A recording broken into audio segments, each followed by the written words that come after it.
Hello, everybody, and a very warm welcome to the second lecture in the Sydney Asian Arts Series for 2023.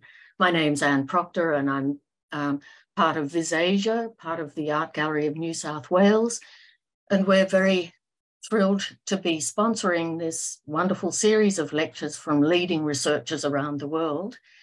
And I thank everybody for joining us today and thank the patrons of VisAsia for supporting this series. And I'm very happy to hand over to Olivia Krischer, who will introduce today's speaker, Professor Yael Rice. Thank you very much and enjoy this morning. Thank you so much, Anne. I would also like to welcome everyone as you're coming in to the second of our Sydney Asian Art Series talks for this year. A warm thanks to VisAsia again, who have generously been supporting the series for many, many years and continues to make it possible to welcome 4 international speakers from around the world each year. As you heard, my name is Olivia Krischer. It's a pleasure to be here as a convener of the Sydney Asian Art Series, now in its 7th year. I'd like to begin on behalf of all of us by acknowledging and paying our respects to the Gadigal and Wongal people of the Eora Nations, particularly Wongal people whose unceded lands on which I live and work. Particularly, we gather here to share knowledge and ideas, and I think it's fitting to recognise the work of knowledge sharing, of community and care, which are issues we'll be looking at in the series over many millennia around the land and waters we now share.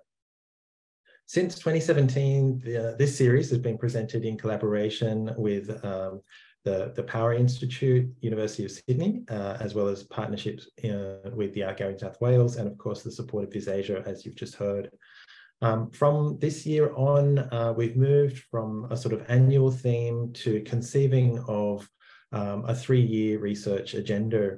So over the next 3 years, the series will explore the themes of collection, community, and care under the broader sort of heading of cura, a Latin term which many of you might know is at the root of ideas of curation and curating and curatorship. We are interested, of course, in exploring the multiple meanings of this term, including care, creation, and devotion, underpinning not just the practice of collection, the curation of collections and research, but also its institutions, as we'll hear today, its sort of histories and I think the future. So particularly with our speaker, Yael Rice, today, we'll be talking about I think something that very much has impact on the future of what we consider to be the work that we do. This year we've invited, as usual, 4 international speakers, and they're addressing the theme of collection. And we began with a wonderful talk in April by Professor Kavita Singh on the fate of Indian artifacts and casts, copies of artifacts that were acquired by the V&A in London during the colonial era. And she gave a wonderful talk that's now available online, if you missed it, on the Power website, where it's continuing to attract keen interest. One of the benefits of this online format. I should also add that most of the series lectures from previous years, from 2017, 2018 onwards, are still able to be found online in recordings if you've missed those, so check those out. Before I do hand over to my colleague and co-convener, Alex Birchmore, to introduce our speaker, I'd like to remind everyone to use the Q&A window. We're using a webinar format today, so you should find a Q&A button at the bottom of your Zoom window, and you can use that to post questions for the speaker at any point during the presentation, which is, again, a benefit of this format. And I'll be back to moderate questions during the discussion after Yael's talk today. And finally, as is customary, many of you will perhaps know that we organise sometimes a second event with our speakers, and we have the privilege of doing that this time as well. So with Yael leading, we'll be having a roundtable discussion at more or less the same time next week. So Sydney time from 11:30. There'll be a roundtable on art history and the digital, really thinking about the impact of digital processes on what we do. And she'll be joined with an amazing international cast of panelists joining from 4 different time zones, which has been, a really incredible to pull together. And that includes Nancy from the Getty Institute, Priya Gerardi from National University of Singapore, and also Dipti Murali from George Mason, but who'll be joining us from India. So please do join live 11:30 next Thursday, or you can also catch the recording if you can't make it. It will be available shortly afterwards. So to introduce our speaker, Associate Professor Yael Rice, I will now hand over to my co-convener for this year's program, Dr. Alex Birchmore, a lecturer in Museum and Heritage Studies at the University of Sydney. I should also say that by way of introduction, in this series, we like to begin with a brief conversation to learn more about each speaker's journey into the field. So Alex will be leading that conversation with Yael. So I'll hand over. Thanks, Alex, and welcome, Yael. Thanks, Olivier. I'll say some brief introductory comments, just summarizing some details about Yael's career first, and then we'll have a little conversation, just a couple of questions to get things going, I suppose. So we're very pleased to be joined by Professor Yael Rice, who is an associate professor of art history as well as Asian languages and civilizations at Amherst College in Massachusetts. Yael specializes in the art and architecture of South Asia, Central Asia, and Iran. She has a particular focus on manuscripts and portable arts of the 15th through 18th centuries. Before she joined Amherst College, she also held the position of Assistant Curator of Indian and Himalayan Art at the Philadelphia Museum of Art between 2009 and 2012. She's published very widely, so I couldn't possibly summarize the whole range of things, but most recently she's written a piece that I very much enjoyed in Art Journal Open on art history beyond objects. And then she's also written, which looked at the importance of centering critical digital methods and tools in the teaching of collections-based art history courses, very close to the kind of thing I do as well. And she wrote a piece with Stephanie Mulder for Prospect magazine a couple of years ago on the mystery of the Timurid Quran. And then most recently, of course, her book, The Brush of Insight, Artists and Agency at the Mughal Court, was published with the University of Washington Press, I think last month. So very, very recently. There's been a lot of buzz about that on Twitter, for those of you who are on Twitter. But just a couple questions. So a very basic question first, which we asked to most of our speakers. How did you get into the field of art history? What were some of the questions that kind of spurred your interest? Good question. I first of all just want to thank you and your colleagues for the invitation to be here in quotes today. It's really a pleasure. What brought me to art history, as I like to tell my students, especially those who end up studying art history with me, I did not take a single art history course as an undergraduate student for reasons I can't exactly explain. I'm not sure why. It just never led me in that direction. So I took a lot of courses in cultural anthropology, but also in studio art. So I think I kind of came to art history from the realms of making and critiquing and thinking critically about culture representation and those kinds of bigger questions that come out of and are still current in the discipline of anthropology. So kind of in a roundabout way. Yeah. Brilliant. I think that's a familiar story for a lot of people in art history, which I don't know if that says more about how art history is taught or more about the many different kind of threads that come into art history. It's interesting to know that you came from a kind of studio background, focusing on things like materials, because obviously now, and in our talk today, you're very focused on things which people might associate more with the immaterial and the intangible and the realm of the digital, which leads nicely into the other question I was going to ask, which is what was the catalyst or what really prompted you to start working across your, I guess, your initial focus on South Asian art history and your current parallel focus on the digital humanities?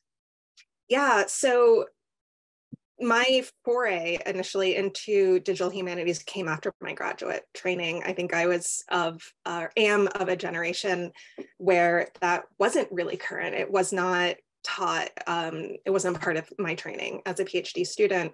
And it was something I kind of stumbled into after, and really actually in quarters that were not art historically oriented, but mainly with book historians, literary specialists.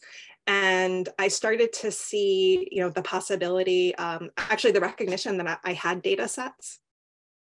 We all do. Of course, we all work with information. And, the potential that working at scale might hold. Fast forward several years, it actually took me a while to develop some of the specialization, the chops to actually do some of the work that I've done, mainly with network analysis. But then it really in the classroom, in the context of teaching, and partly by accident. And this is a longer story I won't go into, but it's something, Alex, you're familiar with from that piece that I recently published that you read. But the challenge of how do you teach digital methods, digital art history methods in the undergraduate classroom. And partially by accident, I kind of fell into teaching that in the context of my college museum collection. This happened to be during the pandemic, so we could not even work with the objects in the flesh, so to speak. So we were really, really remote in every possible sense from objects. And that became a really exciting opportunity for me and the students to think about objects, materiality, authorship, histories of collections within the framework of really the spreadsheet and datafication, classification, authority controls, and things like that. And that's where, for me, it started to really click. Not just, wow, this is really exciting and really interesting, but that this kind of work is what I want to center in the Another answer that I think we can all relate to, and a wonderful case of the kind of research teaching nexus and the value of the way in which those things can feed into each other. But definitely, I think that's an experience we've all had, is that separation from collections for various reasons, and the need to find new ways to mediate between those different spaces and to introduce people to some of those issues.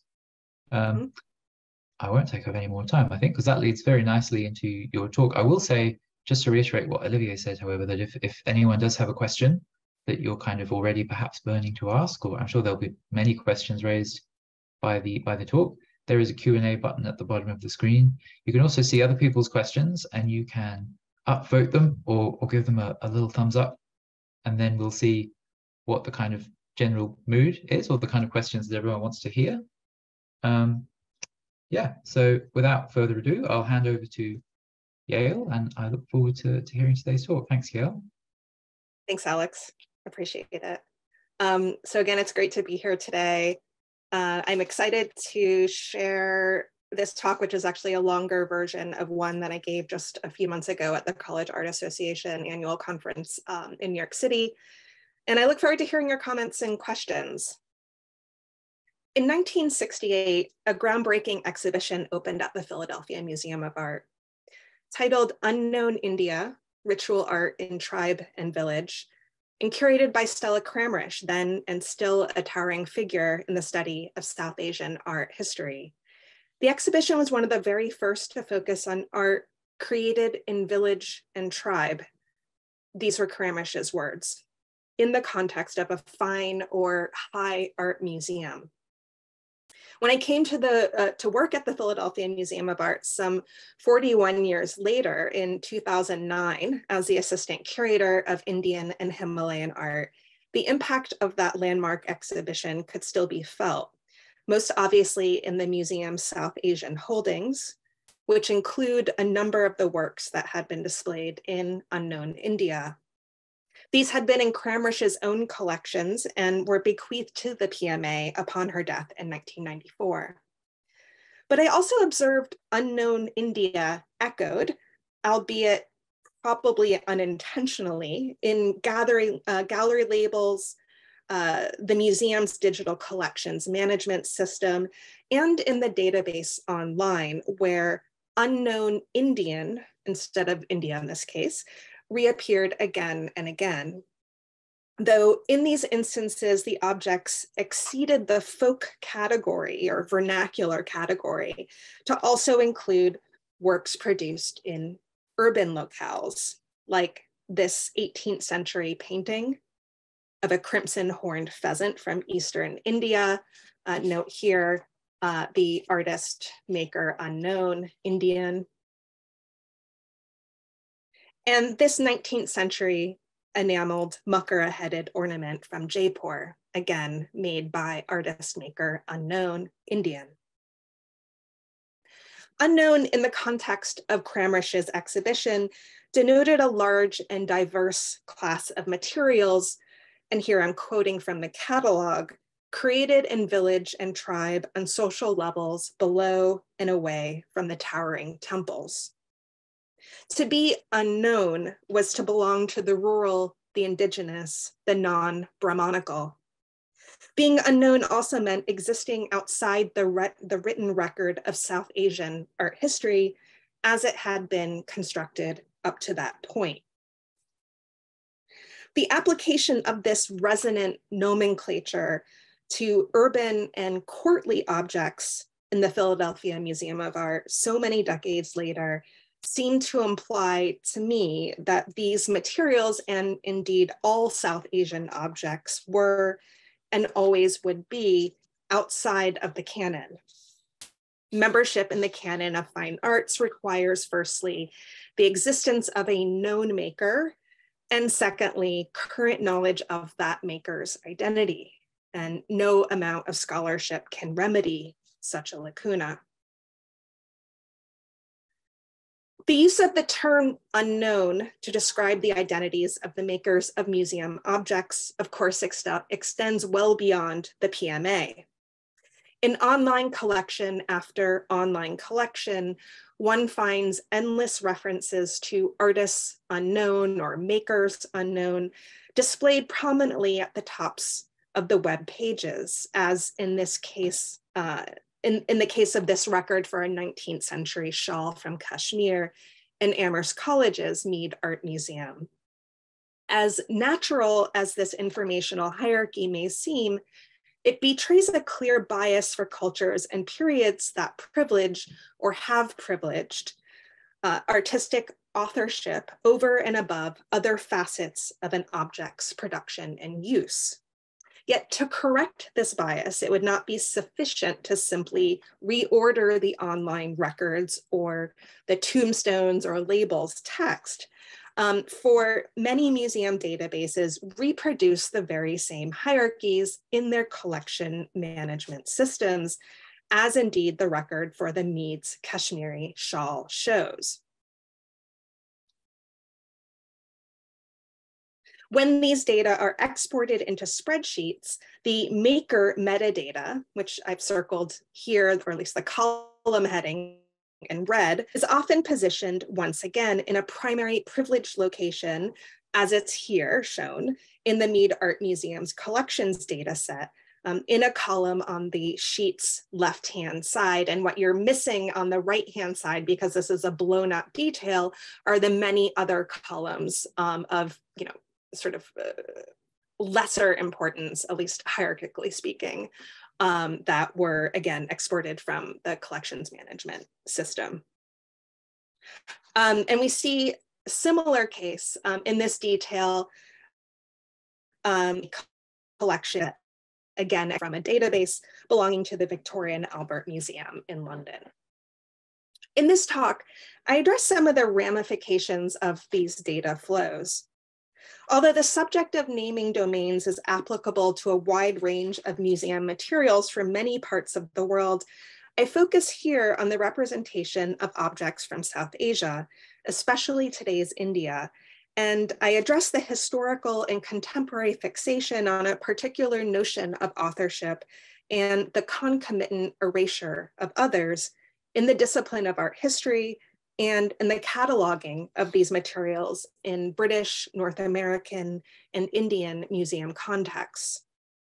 As Hannah Turner in her recent Cataloging Culture, Legacies of Colonialism in Museum Documentation observes, and I'm quoting her here, Despite decades of post-colonial research and revision, object names and classification terms seem to stick to existing records. The same could be said for the digitization of museum records, which often reproduce the biases and hierarchies embedded in the analog systems of information management that preceded them. Technological shifts do not necessarily entail, nor do they guarantee, epistemological shifts.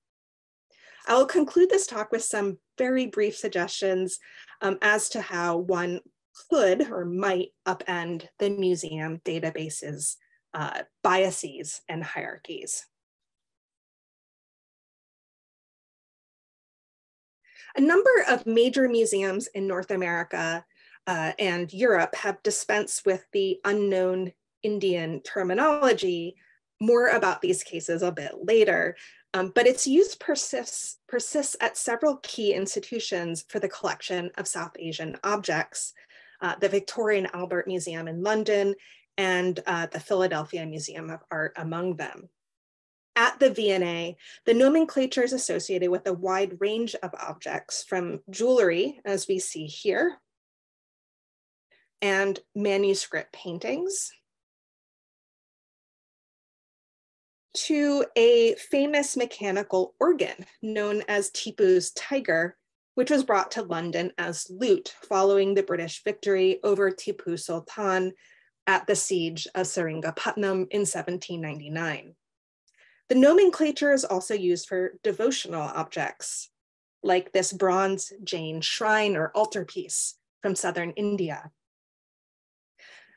Tipu's Tiger and the shrine are among a group of over 12,000 objects that were formerly in the East India Company's India Museum, which opened in 1803 on Leadenhall Street, London. The museum was later moved to a new location at Fife House in Whitehall in 1861.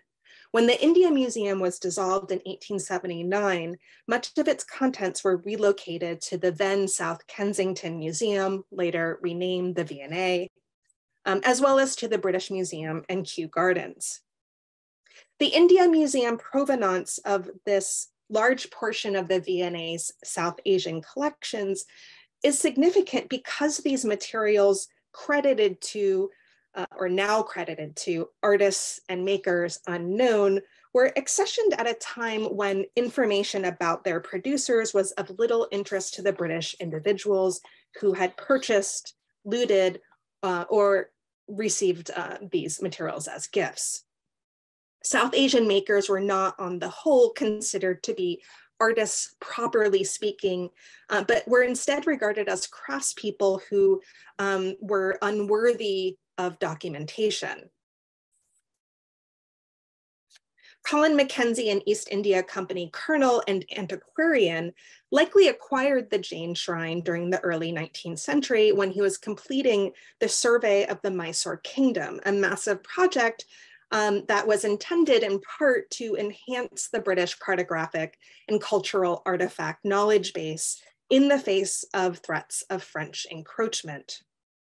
In spite of the thoroughness of Mackenzie's enterprise, which extended to the pictorial documentation of Jain relief sculpture and inscriptions across Karnataka, and we see these reproduced here in this publication from 1809, he, as information recorded in Horace Hayman Wilson's 1828 catalog of his collection reveals, did not deem it important to collect information about the making, ownership, or use of this altarpiece, or of the many, many other objects he, that is Mackenzie, acquired.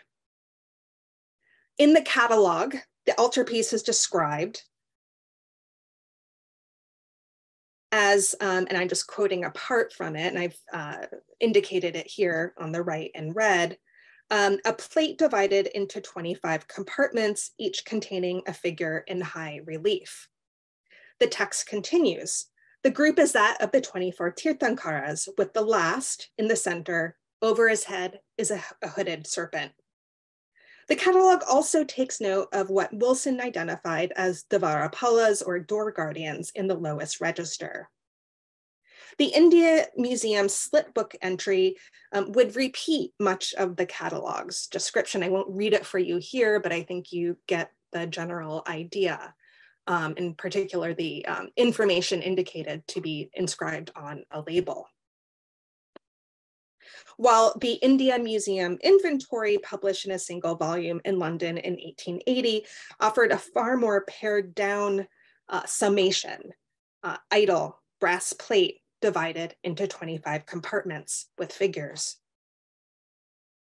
The Victorian Albert Guard Book record, created after the contents of the India Museum were transferred in 1879, corrected the earlier erroneous identification of the central figure as the Tirthankara Mahavira, because the iconography of the serpent hood indicates that he's actually Parshvanatha, the 23rd Tirthankara, but it otherwise failed to expand upon the shrine's broader context, either its production or even its use as a devotional object.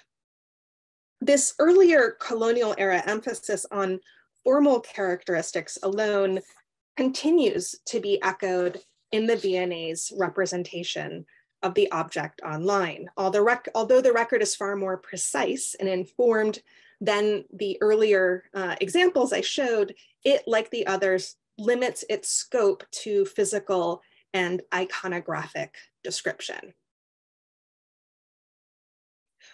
Early 20th century historiography on South Asian art countered perceptions of South Asian makers as unworthy of documentation in turn, transforming the lack of information about and anonymity of them into a virtue. In a Vanity Fair piece on Rajput painting published in 1916, Ananda Kumaraswamy, the Museum of Fine Arts in Boston's first keeper of Indian art, acknowledged that many Rajput painters' names were, and I'm quoting here from the first page of the article, that they were unknown as most of the works are unsigned and other records of their achievements have not survived.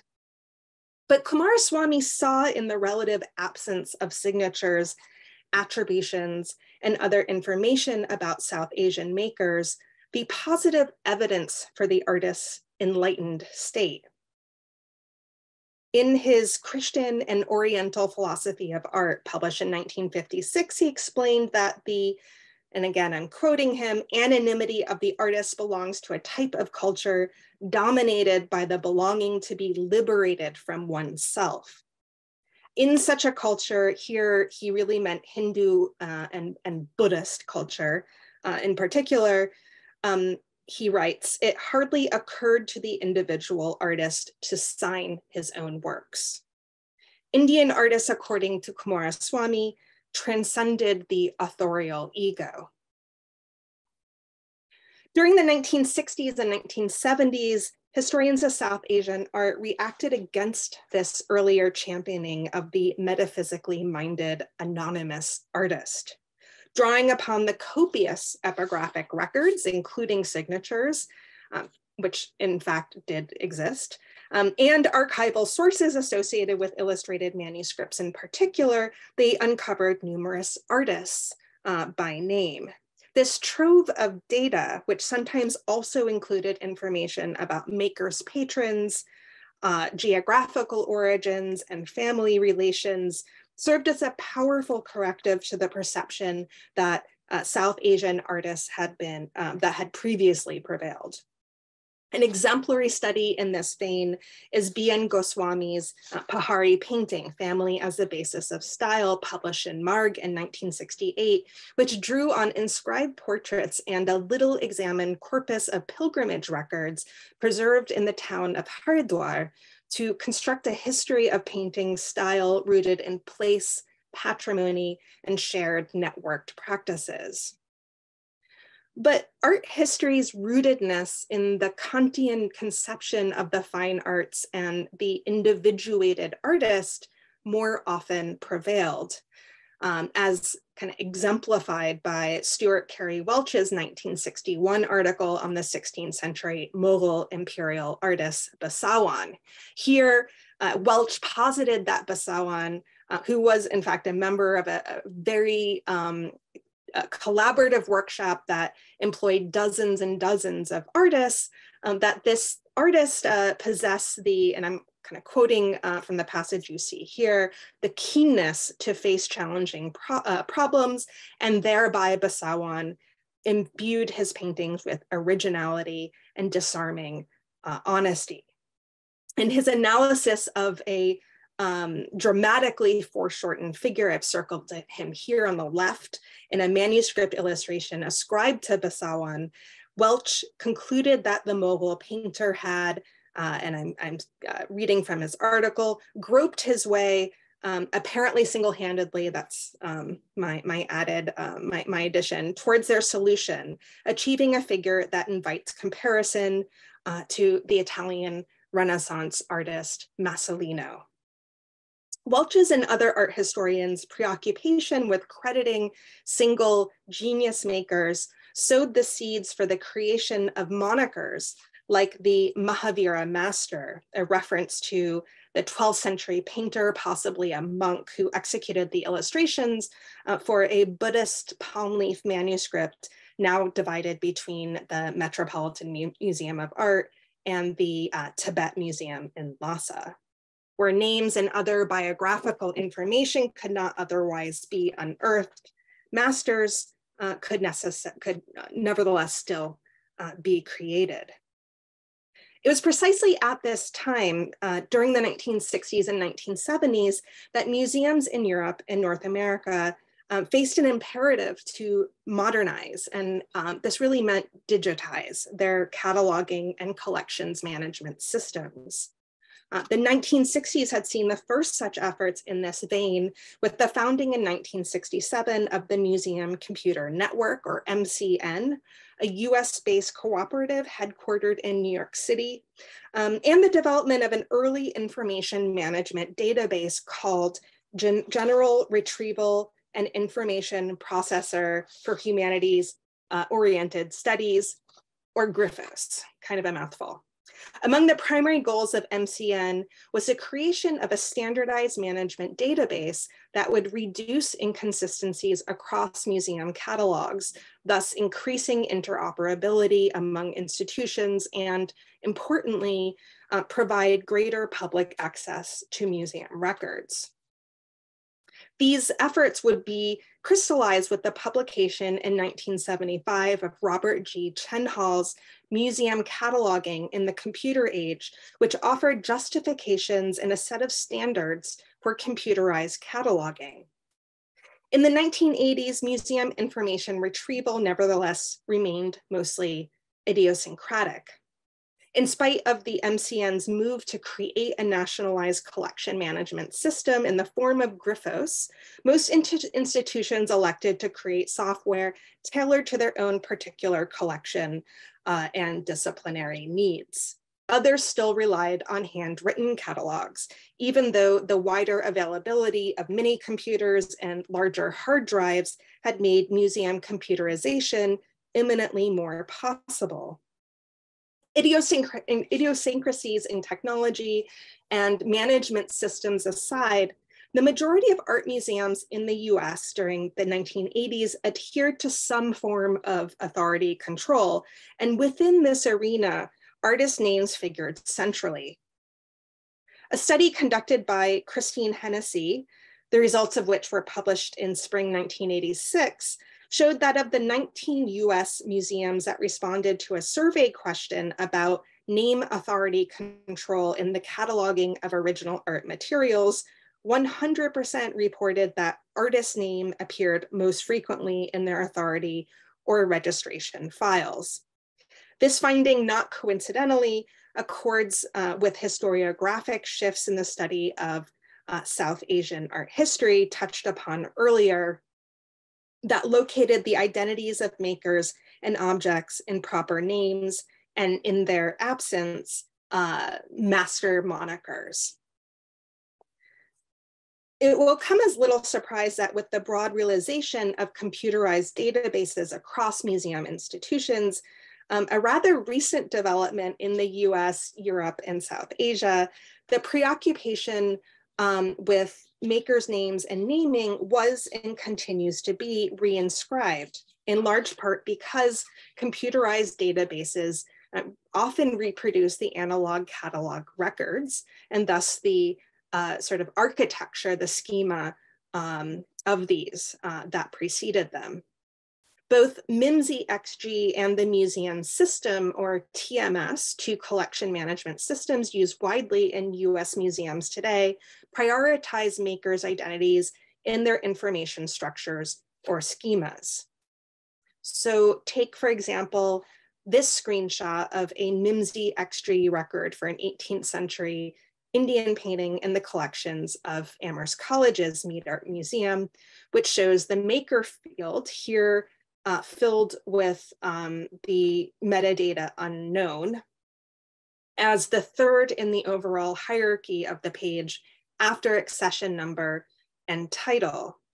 Or take this image of a TMS record for a 17th century Mughal painting in the Museum of Fine Arts, Boston, which shows an attribution to the artist Balchand in the what's here called constituent field. This field enjoys a prominent place in the database's schematic hierarchy, positioned below the object's data production, but above the title. When these metadata are exported to the museum's collection database online, the artist's name ascends even higher to appear as only the second element on the page. Now, compare this case with the TMS record for a late 1st or early 2nd century seated Buddha from Mathura in northern India, also in the MFA Boston, where the constituent field was left blank. While it's true that the name of the maker of this object is today unknown, records of its other constituents survive nevertheless.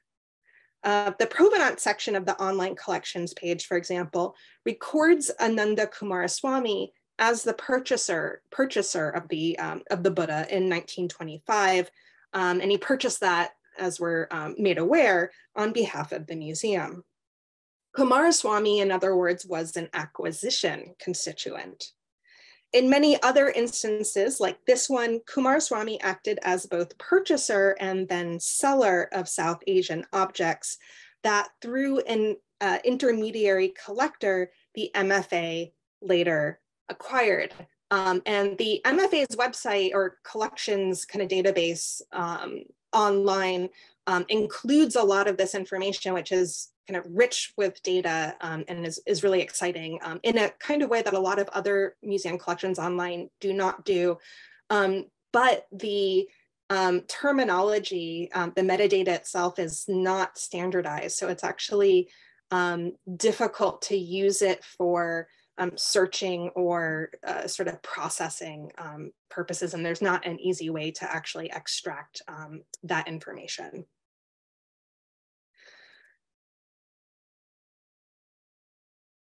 Yet neither in these cases or in that of the Mathura Buddha is a constituent, maker, or former owner identified as part of the work's primary hierarchically privileged data elements. In fact, unlike the examples of online database records from the Mead Art Museum, the V&A, and the PMA, we here find no representation of any artists unknown, right? There's a complete sort of gap there. The Getty Union list of artist names, a widely used structured vocabulary, which as of November 2021 at least contains over 500,000 records and nearly 1.5 million names, recommends the use of unknown Indian in the cataloging of objects associated with Indian makers. Nevertheless, the majority of North American and British museums with major holdings of South Asian objects, at least in my kind of preliminary research, seem to elect to leave the maker constituent database field empty when a maker's name is not known, as this screenshot of the Met Museum's exported collections data set with the maker fields for an 18th century Indian painting highlighted in yellow shows. These objects consequently bear no metadata about makers in their representation online, which of course is among the primary means by which the larger public accesses information about museum collections. It's as if they were somehow self-made. In some cases, an autochthonous designation would be appropriate. The online identification of the artist maker of this 20th century linga in the PMA as unknown Indian, for example, favors an epistemological framework that centers humans as the ultimate agents of production. But the linga, which is at once symbol, index, and icon of the Hindu god Shiva, can also be swayambhuva, or self-manifested, like the river-sculpted Swayambhu lingas that are collected from the Narmada River near Omkareshwar, a major site for the worship of Shiva in Madhya Pradesh. The PMA linga was likely Swayambhu too. Many other objects of South Asian origin that are currently held in fine arts museums, from images of the historical Buddha and the Jain savior Parshvanatha to talismanic shirts inscribed with verses from the Quran, commonly lack maker attributions precisely because information about their human production was of secondary or tertiary importance to those who made and used them. As Susan Mullins Vogel has argued, I'm quoting her here, because cultures preserve the knowledge they value, any information that has so consistently eluded researchers should be taken to indicate areas of little or no cultural relevance to the people under study. In the context of many of the African works that she studies, the identities of makers may be intentionally suppressed, as the role of activating and in that sense creating the object is actually performed by someone else. A similar phenomenon may be observed in the case of many objects from South Asia too.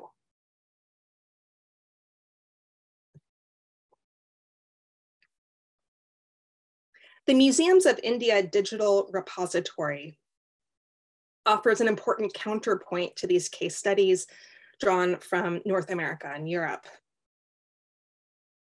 The repository makes images and metadata associated with objects housed in museums across India accessible via an online interface, which went live in 2014. The initial pilot of the program included metadata for objects from these 10 museums that you see identified here. Since 2014, several others have also been added to the repository. Utilizing the search engine, I registered several distinctions in the way that the repository represented different kinds of objects and media. Sculpture, for one, typically lacks any attribution to an unknown maker or makers. Take, for example, this 12th century South Indian figuralinga in the National Museum of India, New Delhi, which bears metadata about a likely patron, in this case, the Chola dynasty, but includes no references, and I mean in terms of an element label, etc., to a creator known or unknown. This 16th century Krishna from Vijayanagara, also in the National Museum of India, similarly lacks any information about or reference to a maker. Again, no field, no element. And the same is the case for this Chola Shiva in the Salarjung, Hyderabad, this 2nd century Kushan Buddha in the India Museum, Kolkata, and also this 20th century Adivasi or tribal image in that same collection, the India Museum, Kolkata. There are exceptions. The record for this Ekmukha or one-faced Shivalinga does include a main artist field, here filled in as not known. But this seems to be an anomaly particular to the Allahabad Museum where the Ekmukha Linga is housed. The catalogers of the Allahabad Museum's objects in the round, and this includes both carved stone beads Unfortunately, an image didn't load when I called up this record. Same for this one. A gold cast coin seemed to have consistently, so the cataloger seemed to have consistently entered metadata characters in the database maker fields, including when that information was not known.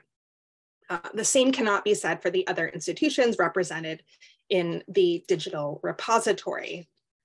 But in other instances, namely in the case of manuscripts and other works on paper, the catalogers at these other museums did elect to document the institutional lack of knowledge about makers' identities. So the record for this 18th century painted depiction of a raga or musical mode in the National Museum of India bears two fields that were absent in the record for the same museum's figural Shiva Linga. These are main artist, not here identified as unknown, and artist nationality, India. Indeed, these fields appear consistently among the digital repository records for paintings in the NMI, that is the National Museum of India, New Delhi. This is also the case for specimens of calligraphy. So take this single leaf bearing an alphabetic exercise in Arabic script, the digital repository record for which includes two relevant assets. First, main artist, and second, scribe. The cataloger here entered metadata in both fields to indicate that the main artist and the scribe are not mentioned. Whether the makers of these works on paper are not known or not mentioned, the very presence of these fields in the online record inscribe these objects as products of human intervention in a way that the digital representation of objects in the round, so the examples of sculpture, bead, coin I showed earlier, in the very same collection, the representation, in fact, shows them to be not the products of human intervention. The message here is subtle, if also decisive. Paintings, calligraphies, and sculpture are categorically different as far as their status as made or fabricated objects is concerned. In spite of these differences, much of the vocabulary employed in the National Digital Repository is relatively standardized. This holds especially for the metadata fields: title, accession number, museum name, gallery name, object type, and so on, and is less the case for the metadata itself. Achieving this level of broad institutionalization across multiple museums was no small feat. Recall that the US-based Museum Computer Network attempted to accomplish something similar in the form of a national database during the 1980s. That goal was never realized. The idea for a standardized CMS, or collections management system, was hatched in India some decades later, during the early 2000s. The CMS that India's Ministry of Culture and its partners introduced in 2013 is called Jatin. And I want to be clear that the screenshots that I've been sharing here show the internet portal that accesses the data collected and structured in Jatin. So these images don't actually show Jatin, the database itself. The choice to innovate a new rather than an out-of-the-box CMS like TMS or MIMSI XG was a conscious one, according to Katja Müller, a media anthropologist who initiated a field study of Jatin in 2015. Propelled by the techno-optimism of the time, the government saw Jatin as, and digitization more broadly, as integral to a national modernization initiative, what Müller characterizes as improvement through technology. For this reason, it was decided that the computerized database be programmed in, and thus made sort of programmed specifically for India, a task that the Center for Development of Advanced Computing, or CDAC, a governmental institution in Pune, took up. While CDAC and the museum staff worked in close consultation with a team of specialists from the Art Institute of Chicago, the AIC actually also provided data entry training. The solutions they arrived at were driven by India-specific concerns, namely the requirement that Jatin's architecture incorporate a range of checks and balances to accord with the particularities of the on-the-ground data entry process. Since the populating of object entries with data tends to fall to museum staff lacking subject matter expertise, it was deemed essential that the software integrate multiple levels of authority control. The museum directors are responsible for approving all database entries and thus always have the final say. Among the other ways that Jotun distinguishes itself from the museum databases in use in North America and the UK, for example, that we looked at earlier, is in its characterization of a creator as a main artist. And recall, the example we're looking at here includes two maker fields, main artist and scribe. The implied plurality is significant, for unlike the PMA records and the other museum records we looked at earlier, the National Digital Repository record opens up the possibility for collaborative artistic production, a scenario that syncs less well with the disciplinary and museological conventions that have long sort of been the custom outside of South Asia. The marked division that I observed between objects associated with makers, known or unknown, namely works on paper and other similar supports, and those lacking references to makers, sculpture, objects in the round, is another departure from North American and British norms. Finally, the hierarchy of the metadata fields in the National Digital Repository, in particular, the placement of the artist field when provided in the middle of the page upends the expectation that makers are of primary salience. Note that this system of ordering is consistent across the records, including for cases where the names of the makers are known, as we see in this example of a digital record for a punkah or fan made in 19th century Bombay.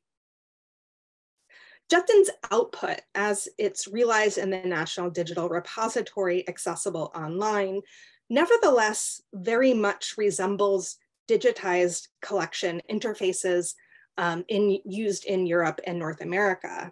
And there's good reason for this. Jotun uses Dublin Core, a standardized scheme used internationally for the description of physical and digital resources, and it otherwise adheres to European and North American conventions for the management of museum information. So consider, for example, these two records for two paintings of the same musical mode, Raga Bhairavi, the one on the left belonging to the National Museum of India, New Delhi, the one on the right, the Philadelphia Museum of Art. And note that both prioritize the objects' titles. Both also incorporate very similar language in their metadata fields. So medium, dimensions, geography or country, classification, or object type, although the fields are ordered differently. Due to Jotun's and the online interface's conformity to aesthetic and computational standards, the departures from conventions that I observed earlier, the identification or the lack of identification of the main artist or artist, the tertiary position of the main artist field within the elements hierarchy, and so on, become effectively obscured. The larger takeaway, according to Katja Muller and Heidi Geismar, is that, and I'm quoting them here, digital media, rather than simply being understood as a set of practices, tools, or objects, is itself a powerful imaginary, incorporating dreams of modernity and constituting an imagined global community. It's precisely because Jotun and the National Digital Repository materially, formalistically, and otherwise subscribe to an anodyne, nationalistic, and globalizing vision that their enmeshment and knowledge systems and structural hierarchies can be so difficult to discern. Among the critiques of India's technophilic digitization initiative that Vijanka Nair has advanced is that it, and here she's really pointing to Aadhaar, a national digital identification program, especially, that it builds on the legacy of colonial projects centered on the classification of physiognomic data extracted from the British Raj's subjects. But as Muller and Geismar cogently observe, the digitization campaign ends up sort of rendering invisible the colonial legacy that in fact underpins it. With its Cartesian order, the computerized database's interface presents the illusion of objectivity and exudes an aura of authority. The database, of course, reproduces, reifies, and naturalizes the biases and hierarchies embedded in analog classification systems and disciplinary epistemologies. Databases do not merely contain knowledge, but in fact, they are information, series of ones and zeros. The digital object is a representation or an artifact of an earlier act of knowledge performance and production, as Michael Christie, the chief investigator of the Living Archive for Aboriginal Languages and Australian Digital Archives Project, has put it. Calls to decolonize databases and naming domains have been particularly vocal among those who work and identify with Indigenous and Aboriginal communities and their material cultures. Inspired by earlier interventions made by Wanda Nanabush, the curator of Indigenous art at the Art Gallery of Ontario, the curators of the recent Yale University Art Gallery exhibition, Place, Nations, Generations, Beings, 200 Years of Indigenous North American Art, chose to identify the unknown makers of objects on display as artists once known, in recognition of the representational force, to quote Ruth B. Phillips, that naming categories carry. Yet this alternative to artist unknown still prioritizes makers as the primary activators of objects, and it sheds little light on what in these instances being an artist entailed, nor by whom or what an artist was reportedly once known.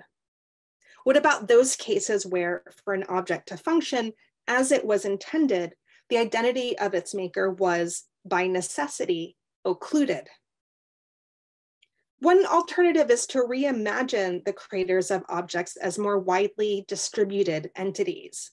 These could hence take into account a far broader range of makers from color mixers, designers, welders, and so on, to whole communities. In cases where the details of an object's human production were intentionally suppressed or left unrecorded, this information could be marked explicitly too. Naming practices present their own quandaries since they vary so widely. So take, for example, this Yulan entry for the 18th century painter Nansuk on the left, and a representative online record for an object by the artist Nansuk on the right. Note that the Yulan identifies Nansuk as the preferred name, and indeed it's this name that the Metropolitan Museum of Art online record also displays. The Yulan record also notes the name of Nansuk's father, Pandit Su, and that of his brother, Manaku, but neither it nor the Met record registers the significance of these family connections for the formation of Nansuk's professional identity and his painting style, a crucial point that Goswami established in his groundbreaking study over 50 years ago. The broader use of linked open data, a means of structuring data to connect it to data from other sources that can then be queried online together, could make the multiple facets of creators' identities, familial, marital, professional, and linguistic, and otherwise, more apparent. The Getty vocabularies do use linked open data, but most museum collections online do not. TMS, MIMSI XG, and Vatan, for that matter, might also be retrofitted to better accommodate non-Roman scripts. The capacity to upload audio and video files would add further texture to object records, in particular those associated with contemporary media like painted scrolls or pattas that painters and others animate with song. These performances are as integral to the identities of the painters and narrators as they are to the narrative function of the painted scrolls. To redress these gaps in museum collections online demands the rethinking of database infrastructures, for it isn't that South Asian makers, broadly conceived, are simply missing from the record and thus need only be typed in, but that databases as they are currently construed are incapable of fully representing them. It's in the domain of gender that databases most obviously fail. It's not only their adherence to strict binary notions of gender, male versus female, but their incapacity to account for patriarchal naming practices. For example, that an object record bearing a reference to a certain Kumaraswamy may not refer to the curator and art historian Ananda Kumaraswamy, but to one of his 4 wives, the Mrs. Kumaraswamys, plural, all of whom were artists of note. These lived complexities fall outside the category of what is at the present moment databaseable. Since it's the database schema that structures and in the examples I've shared here, hides and misrepresents information, cleaner data alone won't correct this morass. If anything, it's the messy, inconsistent metadata that might teach us a lesson or two, for it's in the recognition that one size, that is one database field or one understanding of makers and making does not in fact fit all, that we can begin to discern the epistemologies and cultural biases that information structures encode. The spreadsheet, among the most basic and essential digital humanities tools, offers one means to identify in plain graphic terms the museum database's criteria of difference and hence its biases. And through the ease with which one can transpose columns, for example, for grounding the materials columns as column as I've done here, the spreadsheet may also hold the potential to bring to the to database schema wholly new orders. Thank you. There we are. Thank you so much, Yael. And I also wanted to thank you. I didn't mention at the beginning that Yael's joining us from quite late in her evening. So I really appreciate the energy that you bring to your presentation. I encourage everyone to put their comments and questions into the Q&A window. We do have a question there to begin with. So I might jump in there and keep my question, which is a little bit more sort of future looking, to the side for the moment. So it's the question that we have here to begin with is epistemologically in name. Was there a difference between art museum and ethnographic museum, where in art museum artists are unknown because it was unworthy of documentation, but for ethnographic museum ethnicity are all known or documented? So very, I think, an interesting question as to different underlying motivations perhaps to these sorts of cataloging practices. Have you come across something like that in your work? It's a great question. So in the particular case that I was referencing earlier was of a specific moment, right? So the collection and cataloging of objects from South Asia in British collections begins, of course, as an ethnographic project. It's not an art project, right? They don't even perceive these objects as art per se. They are ethnographic. And so that's one kind of distinction to establish, first of all. And this also allows me to draw out an important distinction between the case examples that I brought from North America and then, of course, London with the V&A, and then the examples of these Indian museum collections, because actually what Jatin does is collapse into that single repository objects from both what we would call sort of fine art museums, as well as archaeological museums. And so I think in that sense, something really interesting is going on there.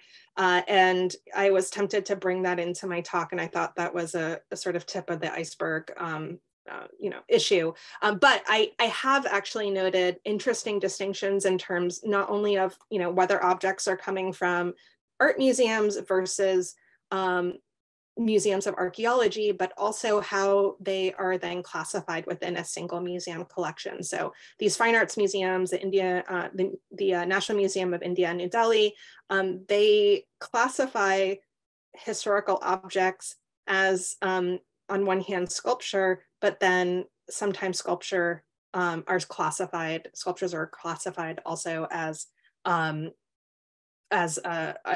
archaeological objects.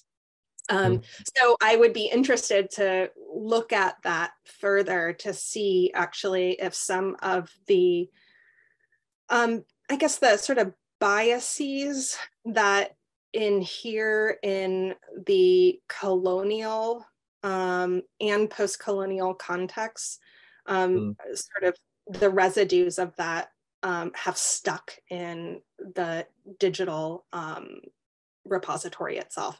Anyway, that's a kind of longer answer to that question, but it's something that I think is really, really important to look into.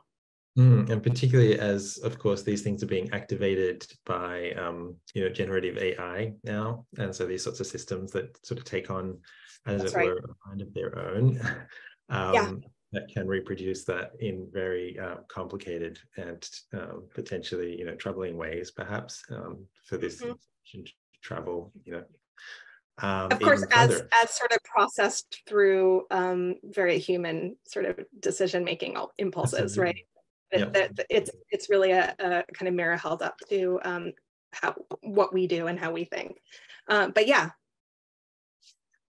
There's a couple of questions here, and I'll take them in order, I think. I guess I'll take the third one just because it segues a little bit more with what we're just talking about here, asking about, so what next, I guess. And this is a question from Mark Lebry, so at the Power Institute, who asks, can you say more about what new or modified hierarchies or categories you might like to see in the future? So in the face of this critique, what your own or others' critiques of the canon and epistemologies, what do you think is the future, therefore, or some other sorts of suggestions for how to deal with this sort of catalog issue or database issue? Yeah, that's a really big question, in part because I do have opinions about this, but I'm not sure whether my opinions should necessarily or whether I think my opinion should necessarily shape the direction in which this goes.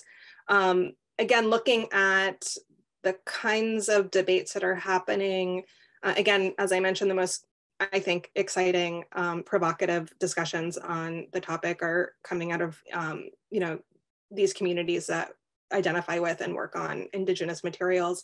And they, of course, very much are foregrounding sort of community sort of produced knowledge. What that, though, means in the case of, South Asian art or Asian art broadly conceived is really, really difficult to pin down.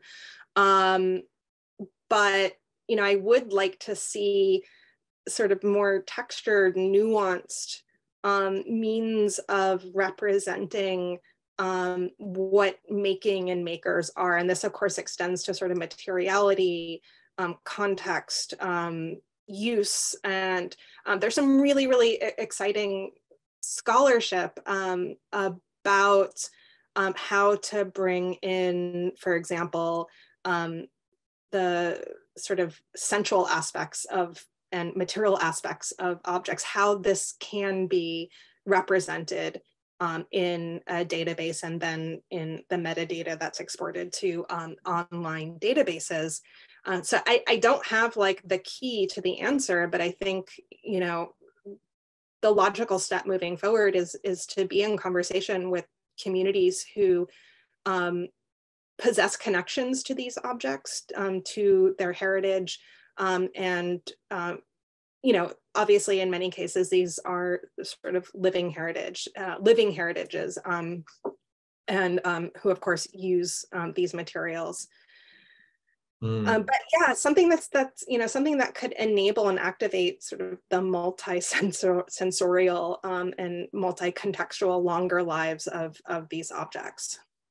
That's actually sort of touching on, I was going to ask if you know of any I guess, programs or initiatives to invite that kind of a channel of community knowledge into whether institutions in South Asia itself or elsewhere. And there was a question, I'm going to link that. That's kind of my question, but I'll link that to a question here about, or sort of comment and question, do you think this could remedy some of the bias? And the suggestion being made here is perhaps an intervention to the database could be adding an information field for utility, as in how the object was used, and placing that field higher in the database hierarchy.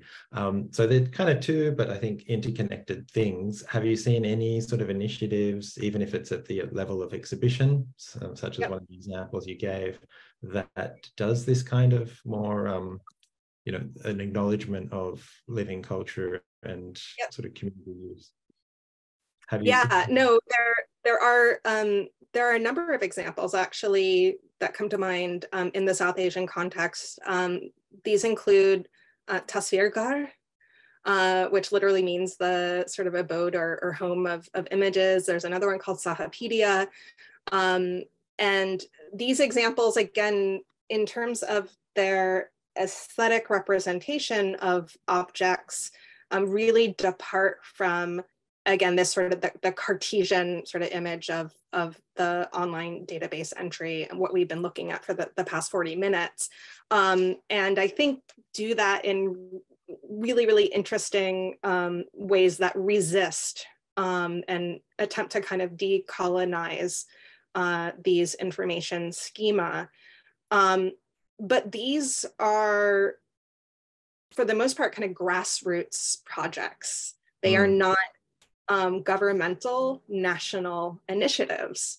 And so, you know, looking at what Jatan in the context of the National Digital Repository, of course, that's going to look really, really different. And it's going to express aspirations and desires that are embedded in a kind of nationalistic dogma.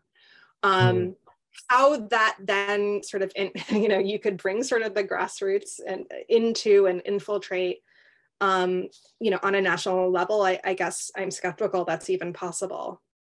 There's two questions here that point to, I guess, different responses to this issue of alternative pathways. One is an earlier question that really deals more with the overall architecture, pointing the finger, let's say, at Clarivate as the kind of software or application that might dominate practices. And certainly you talked about the potential impact that these sorts of so-called global standards can have.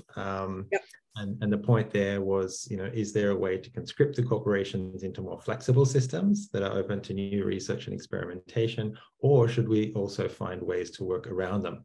So on the one hand, there's grassroots, but are there any sort of open source sort of initiatives, for example, that might lead to something even more perhaps nuanced than Jatan, as you've explained it? And just to combine that on the user interface aspect, another question here asks whether let me get to the point, whether network visualizations can do some of the work to provide more flexible, less hierarchical ways of sort of discovering objects and narratives. So two different approaches there. How would you respond to each of those? So open source databases do exist. The difficulty, as I understand it, I'm not a specialist in this domain. I'm coming to this as a sort of, anthropologist observer. My sense is that these are difficult to scale up to sort of operate in the realm of larger institutional collections. And I think this is why we've seen the kind of monopolization of certain commercial products, database products in libraries, in archives, and in museums, is my sense. it's in the smaller kind of order institutions, smaller collections. Again, that I think my sense is some of these more kind of elastic, customizable schema have been able to kind of incubate.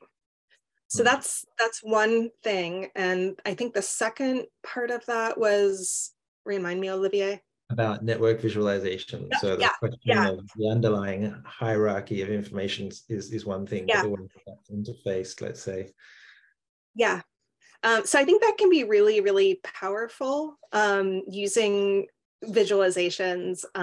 This isn't exactly the same thing. I think linked open data, the capacity, which the Smithsonian Institution actually uses in their online searchable databases. It's just not sort of universally applied across major museum institutions yet. So that one can, this is not a network graph, but at least through linked open data, through clicking, one can start to get a sense of the sort of broader sweep of connections among constituents, objects, materials, institutions, geographies, and so on, as opposed to the typical kind of static schema where there's no way to sort of access links. So that's one thing.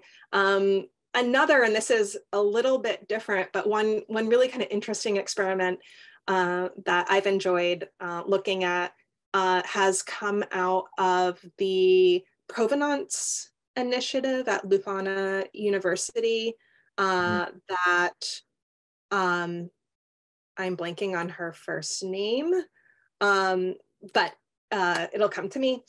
In any case, this was a project that they initiated where it's a website, and it asks a very, very simple question, which is, what is a painting, or something along those lines. And what it does is actually sort of pull that metadata from a number of different museum institutions. So every time you sort of refresh the page, you get a different institution's definition. And they're not like sort of, philosophical. It's like literally a painting is a work on cloth. A painting is, but every time you refresh it, you get actually a different explanation. And to me, that really powerfully upends, again, sort of, single authoritative definitions, and also exposes the sort of like plurality, multiplicity of understanding of material and medium across multiple institutions. It seems also a really good example of the potential of sort of digital processes to do something different to the replication of the sort of canonical archive. That's exactly the case. Yeah. So, and it's also kind of playful too. Yeah. Well, I'm curious because I've left this question that was one of the earlier ones to last, perhaps. And that's a question of how has your looking closely at these systems changed your relationships to the objects themselves? And I would add to that, you mentioned, the opportunities of having this remoteness to objects during the pandemic, changing your kind of focus in some ways, and also your teaching. So I'd be really interested to hear not only your relationship to the objects themselves, but also your relationship to how you're teaching these objects, let's say. Yeah. So it's interesting because I was previously in my career as a curator at a museum, an operator, so to speak. I was one of the people. I was entering metadata into the museum system, into TMS, and in that sense, I think I was too in it to kind of meditate upon. I didn't have the distance, I think, to see the kind of representational force that the database brings. And it was, again, through teaching, really, and through access to museum data sets. And that's another kind of pitch I want to make, or plea, that I think it's really, really, really important that more museums make their collection data sets accessible online through GitHub or et cetera. There are a number of institutions that do that now. That includes the Met, that includes the Museum of Modern Art in New York City.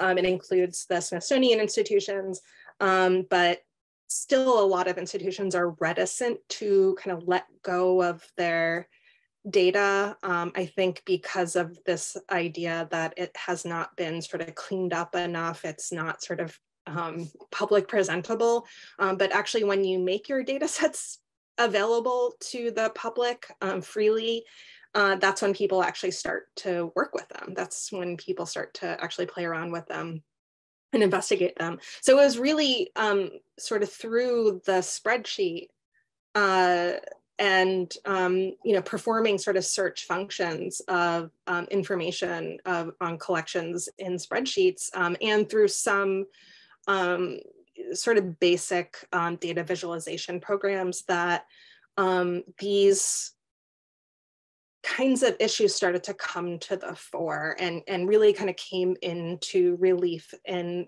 powerful ways. And it's definitely impacted my teaching. I feel really, really strongly, I mean, in the art history classroom, you know, the sort of standby assignment, and this is an assignment that I ask students to complete in my introductory courses, which is the formal analysis paper. And it's about, you know, you spend time looking very, very, very closely at an object. And through that process of looking and describing it, you come to understand something about the logic of its making and its affect as well. But of course, many of us encounter objects through multiple facets, and that includes, you know, searching online, through the museum tombstone, and all of these other kinds of ways of representing objects, of course, shape how they are produced broadly. So I'm not going to give up the formal analysis paper. I believe in its importance. I think it's a kind of essential exercise, as is object study. But objects, of course, exist within institutions. They exist and are produced by these kinds of information schema. And I think to neglect to attend to that, at least in my own teaching, that I see it as absolutely fundamental to the kind of, to my pedagogy and what I think young people need to learn today.